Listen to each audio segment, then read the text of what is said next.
Let's get you up to date on Forge FC. This is Focus on Forge with Anthony Urciuoli on the Forge Audio Network. Hey, Forge fans, it's the Forge Audio Network. I'm Anthony Urciuoli, your digital host. Focus on Forge. Coming at you this week, even though it's an off week for Forge FC. They don't play again until next Tuesday at Tim Hortons Field against FC Edmonton. This channel never sleeps, and neither does Forge, because they're training all week. But we're going to check in with Adam Jenkins, who is a commentator with One Soccer, been on the program many times before. He has the most, let's say, famous, most listened to voice in Canadian soccer, maybe in all of soccer over the last week, because he made the call. He called the match that involved Valour, that involved Akio, and an unfortunate incident where he took a goal away from a teammate by clearing it off the goal line.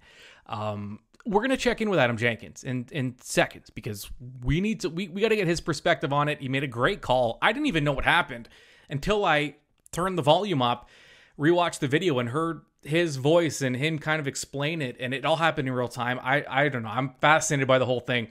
So let's do it. Let's bring in Adam Jenkins and let's get more information on let's see if he can make sense of what happened.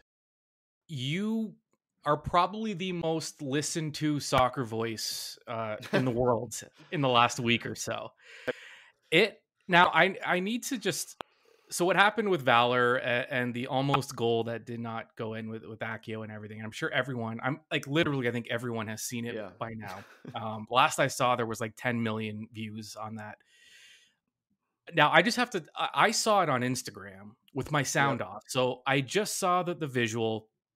I saw it and I didn't get what was happening. So I watched it again, but I hadn't turned the sound on yet. It's like my brain couldn't register what had happened. Like I couldn't figure out what was going on. Finally, I put the sound on and you did an incredible job in a pretty tough spot. I mean, that's something that, if you're an announcer, you're probably never going to see something like that. And deflection will sit up nicely for him. Tracks it down, opens up to his right boot. The cross towards Ricci. Second effort, it dribbles it. No! Did Akio clear that off the line himself? What in the world? Ricci had that going. Akio was trying to make sure it got over the goal line, and in the end, has a goal line stand. I don't think I've ever seen that before. But you had it, you saw it live, you reacted live, and you did a fantastic job. But I just need to, what was going through your head when you saw it? The same as everybody, I think. I probably had as good of an idea of what was happening as Willie did, or any of the other 21 people on the pitch and the thousands in the stands. It was the thing with my job, and I could not have said this in year one. There's a level you can get to when you do enough of this that you deactivate your brain. It's not, I see something, I think about it, and then I speak. It's that the brain part is skipped. It comes through my eyes and it comes out through my mouth. And that's just sort of the nature of the job. So in that situation, you're right. I'd never seen that before. There's no textbook how to describe something like that. So it's as simple as asking the question that everyone watching the clip, because I knew right away that it was going to do well. I didn't see 10 million, but I knew it was going to do well. So in that moment, it's okay, ask the question that everyone else is asking, which is what the heck just happened? Hopefully a little bit more eloquently than that. And then the replays are coming. So in the moment, you're trying to come up with answers and explanations. Did it actually cross the line? Because when we're doing games off tube, we call it off monitor. You're at the mercy of what you're seeing. And luckily, we had an incredible crew that day that had good angles. But in real time, you're thinking, okay, did I miss something?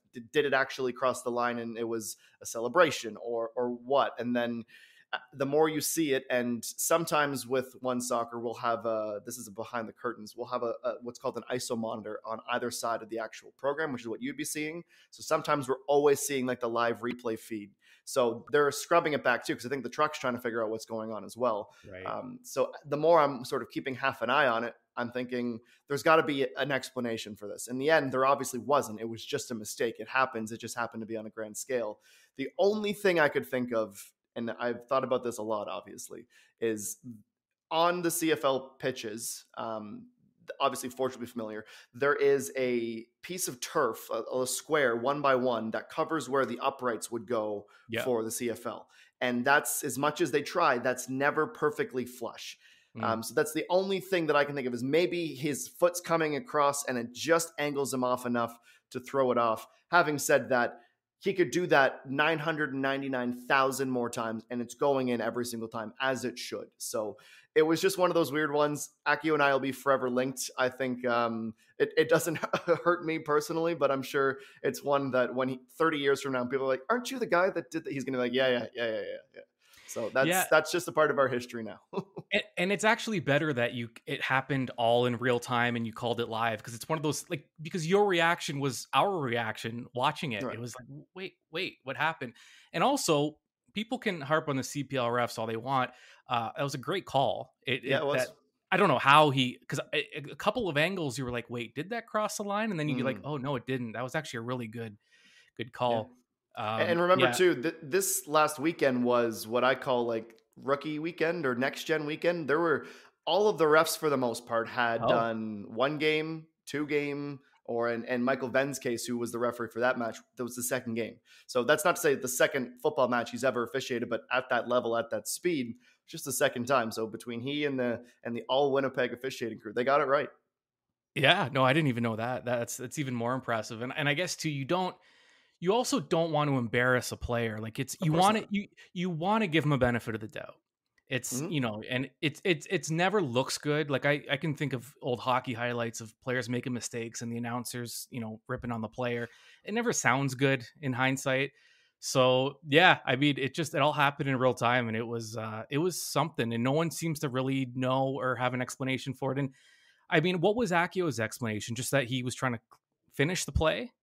He tweeted it. He literally just boiled it down to, I just missed a wide open net. And then he had a laughing emoji, which is all you can do there. And I'm glad to see that he's able to find some humor in it and laugh about it. But yeah, there's no explanation. Like anytime football people are good for like 3 things on Twitter in terms of like sarcastic comments. And that's Pesci and Penaldo, which drives me crazy.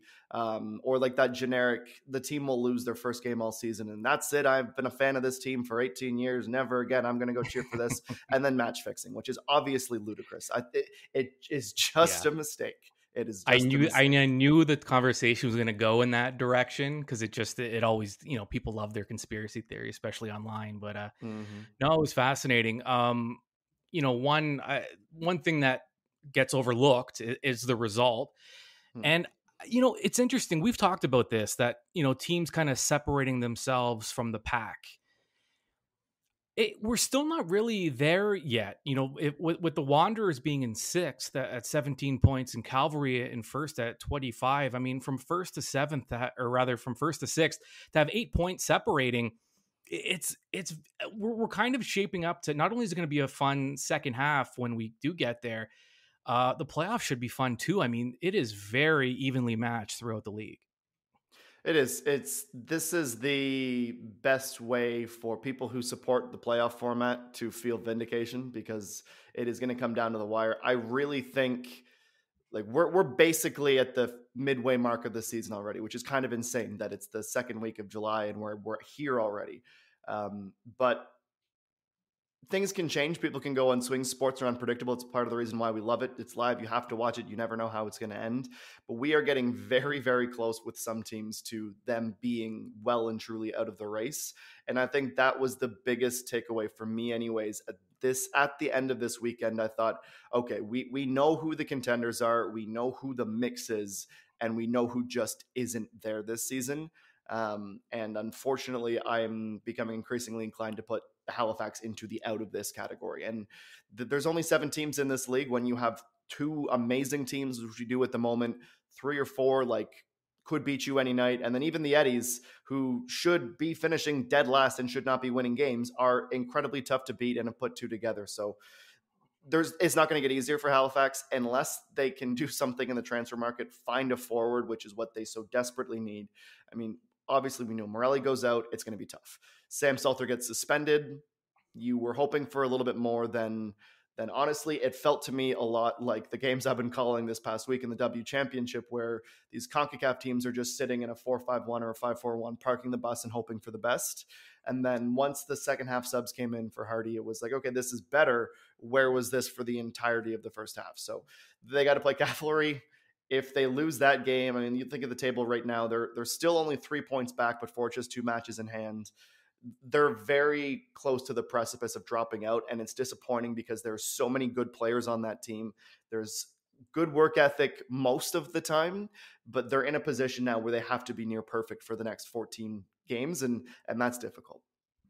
Yeah, and the beauty of a smaller league like this is that every game is, a 6-point swing here or there. Yeah. So and everybody knows everybody by now. There's no secrets. Right. Like, unless they're bringing in new players, and there's been a couple sides that have brought in a couple. I mean, Valour in that same match debuted Akio, who I thought needs work, but his delivery is fantastic. His footwork is fantastic. Those are the only things that are new now.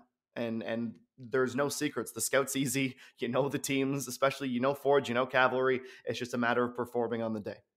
Yeah, absolutely. And it's like almost every team is each other's rival at this point too. And you can see at this point of the year too, is the physicality is picking up a bit.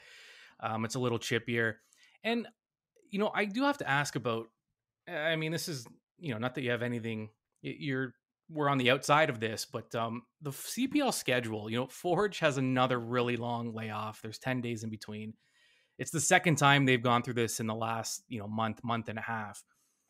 It is funny to see, a team that has played 2-3 times a week, even for the last, 3 seasons, and now we're getting these layoffs. You can see it. I mean, have you noticed, even just in your experience calling these games, teams on short rest, do you find that they have a little more jump? It's almost just like they're in game mode a little more than maybe the teams they're playing against who have had long layoffs.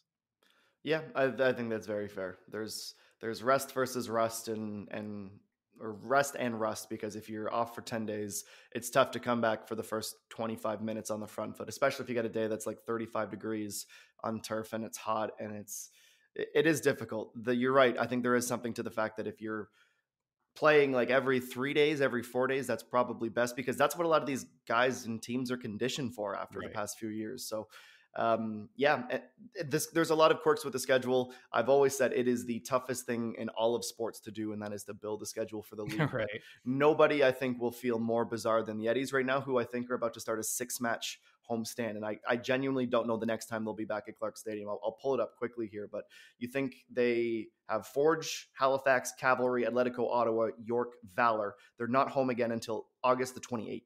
Wow. So there's some weird scheduling quirks across the league, and it's just, like I said, it's the most difficult thing to do in sports. To answer your question, though, yeah, I think the short rest can be better if you're healthy. The other thing is if you aren't healthy, if you're on fumes, the last thing you want to do is play every 3 games, because you're thinking, who else is going to get hurt? Is somebody overcompensating? Is somebody playing when they maybe shouldn't be, but they sort of feel the need to?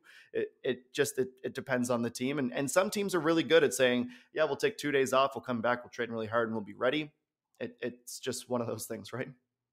Yeah. And before I let you go, I do want to ask, it's one thing I did notice, and even in that Valour, when a clip goes viral like that and you're the league, sometimes you feel a little protective of the league. This is going worldwide now. I don't want the league to look, like be embarrassed in any way. I want, the quality to look good. And the crowd looked really good. And I know it's kind of a small part of that, but I'm watching them going, you know what? Because people commenting didn't know what league it was. That most said like MLS, like that. That says a lot, that a brand new league, the crowd looked, it looked full. It looked like the support was there.